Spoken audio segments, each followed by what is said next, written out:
O Senhor tem um plano para toda a terra e ninguém pode mudar os seus planos. Essa é uma verdade bíblica que eu e você jamais devemos nos esquecer. Por mais que sejamos tentados às vezes a tentar relativizar esse conceito. E por que eu digo relativizar? Muitas pessoas, ao passarem por dificuldades, por provações, por catástrofes, por momentos de privação, se veem num conflito. Por que Deus permitiu que isso acontecesse? Como é que Deus pôde fazer isso comigo, com a minha família? E nessa tentativa de equilibrar a nossa perspectiva do que deveria acontecer, o julgamento vaidoso, diga-se de passagem, que muitas vezes nós fazemos, achando que podemos dizer se Deus acertou ou se ele errou, nessa tentativa de conciliar a nossa sensação de certo e o que Deus de fato fez, muitas pessoas caem numa tentação de criarem uma outra versão de Deus para si mesmas.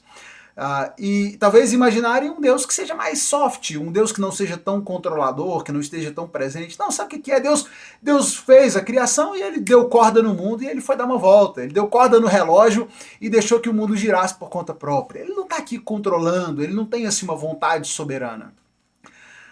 Porque nessa linha de pensamento, talvez pensem que seja mais fácil. Não é que Deus permitiu que algo ruim acontecesse. É porque ele não estava olhando na hora que aquilo aconteceu. Mas isso não é bíblico, não é verdade. Não é como o Senhor se apresenta. Precisamos entender, crer que o Senhor, sim, é soberano sobre toda a terra. Ele tem um plano para toda a terra. Ninguém pode frustrar, deter, impedir os seus planos, ainda que você e eu não sejamos capazes de compreender. Ainda que nós não entendamos as motivações de Deus num determinado momento. Ainda que você, no seu orgulho, na sua vaidade, ouse discordar de Deus. Ele está certo. Ele tem um plano, ele tem uma vontade. E se nós discordamos disso, somos nós que precisamos rever a nossa perspectiva. Somos nós que devemos buscar alinhar a nossa visão do mundo a partir da visão desse Deus, que é soberano, que tem um plano e que vai realizar o seu plano. Hoje a nossa leitura nos levou no livro do profeta Isaías, do capítulo 13 ao capítulo 15. Na verdade, a partir do capítulo 13 até o capítulo 23, nós vamos ter uma série de palavras de juízo, de condenação do Senhor para diversas nações ali daquela região do Oriente Antigo.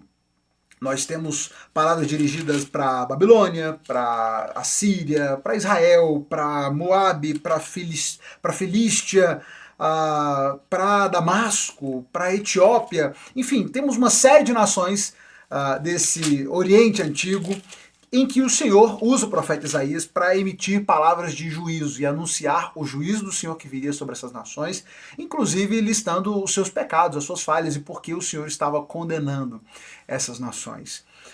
E ele faz no capítulo 13, tanto no capítulo 13 quanto no capítulo 14, ele fala bastante sobre a Babilônia, sobre o castigo que viria sobre a Babilônia.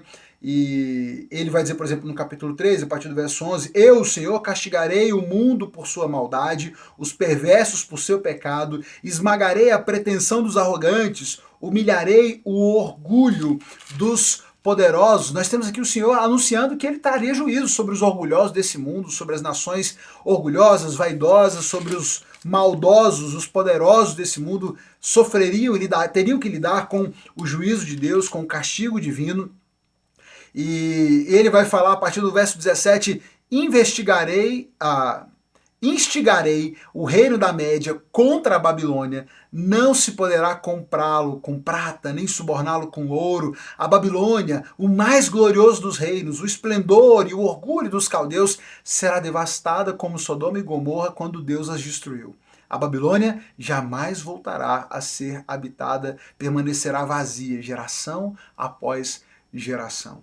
O Senhor anuncia sobre a até então poderosa Babilônia, que era a nação que se construía e se mostrava super poderosa, e vai dizer, olha, eu vou instigar o reino da Média contra a Babilônia.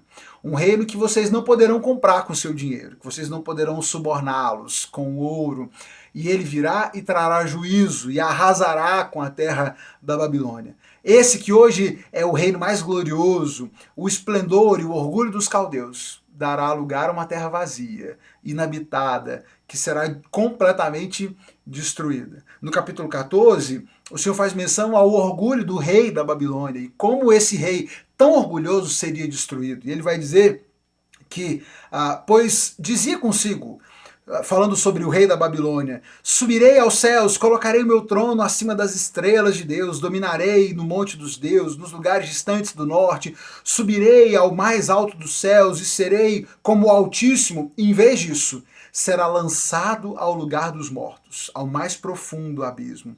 Todos olharão para você e perguntarão: é esse o homem que fazia a terra tremer e abalava os reinos do mundo? É esse o rei que destruiu a terra e transformou em deserto? Falando sobre a vaidade desse rei da Babilônia, e nesse tempo, muitos desses reinos todos pagãos tinham muito essa dimensão da divindade da figura do rei. E ele vai falar sobre essa vaidade desse rei da Babilônia, que achava que ia construir o seu trono sobre os mais altos montes, o seu trono nos céus, mas a verdade é que ele seria destruído de forma completa, e as pessoas olhariam e diziam: mas é esse o rei que botou medo no mundo inteiro? Porque esse Senhor, soberano sobre tudo, sobre todos, traria juízo sobre a nação da Babilônia em função do seu orgulho, da sua maldade, da sua perversidade. A Babilônia seria usada pelo Senhor, seria instrumento nas mãos do Senhor para trazer juízo sobre Judá, mas não por ser bondosa, por ser aprovada por Deus. E no tempo certo, depois de ter sido usada por Deus para cumprir a sua missão, ela em si mesma seria castigada pela sua maldade, seria castigada pelo seu orgulho ao longo de toda essa história. Ainda no capítulo 14, ele segue dizendo, o Senhor diz: assim diz o Senhor dos exércitos, eu mesmo me levantarei contra a Babilônia, destruirei seus filhos, os filhos de seus filhos, transformarei a Babilônia em lugar para corujas, cheio de pântanos e brejos, varrerei toda a terra com a vassoura da destruição. Eu, o Senhor dos exércitos, falei.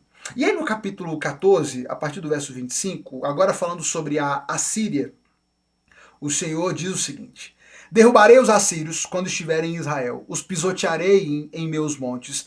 Meu povo não será mais seu escravo, nem se curvará sobre o peso das suas cargas.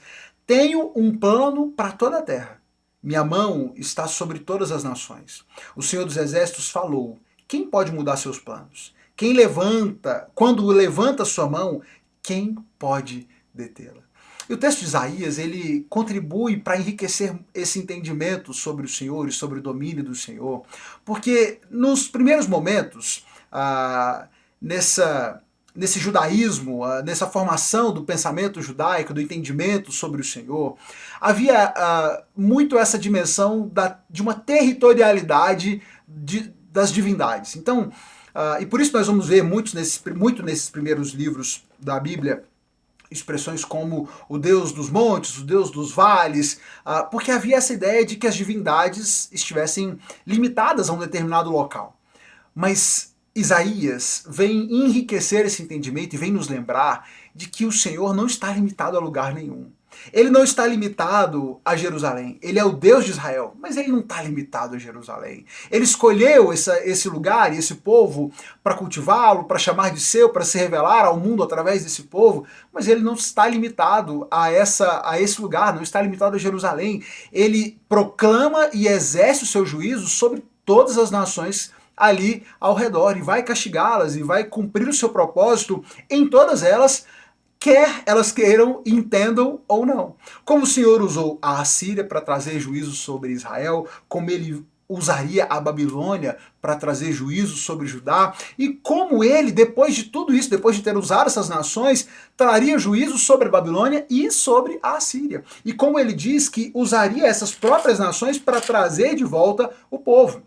No capítulo 14, no verso 2, ele diz: as nações do mundo ajudarão o povo de Israel a retornar, e aqueles que vierem a morar na terra do Senhor os servirão. Essas nações, mesmo as perversas, foram instrumentos na mão de Deus para juízo, depois seriam para trazer de novo o remanescente, o povo que voltaria e daria sequência nessa nação, no povo de Deus.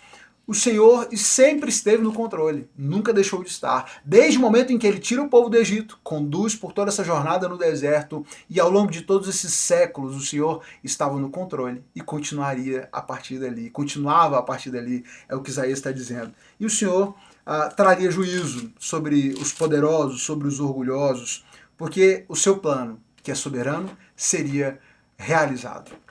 Nessa reflexão de hoje, eu quero te convidar a pensar sobre isso e a se lembrar de que o Senhor tem planos para toda a terra, tem planos para a sua vida. E os planos dele são soberanos, os planos dele serão executados, serão concretizados. Ele nunca será frustrado na sua vontade. E que nós possamos buscar compreender e nos alinharmos à vontade de Deus, e estarmos alinhados àquilo que Ele quer fazer e buscar entender o porquê Ele tem feito essas coisas. Aqui o Senhor trazia juízo sobre Israel por causa do seu pecado, por causa da sua maldade, e o alerta do profeta é para que o povo se atentasse para isso. O povo não ouviu o alerta, o povo não atendeu o chamado para arrependimento. Que eu e você estejamos atentos à vontade de Deus, àquilo que Ele tem feito, a como Ele tem mostrado e demonstrado a sua soberania, para que possamos nos alinhar àquilo que Ele quer. E quando você se vir na tentação de discordar de Deus, lembre-se, se você está discordando de Deus, com certeza é você quem está errado. É você quem precisa rever os seus porquês, os seus entendimentos, para que estejamos alinhados ao plano do Senhor. Porque Ele é soberano e quando Ele levanta sua mão, ninguém pode detê-lo.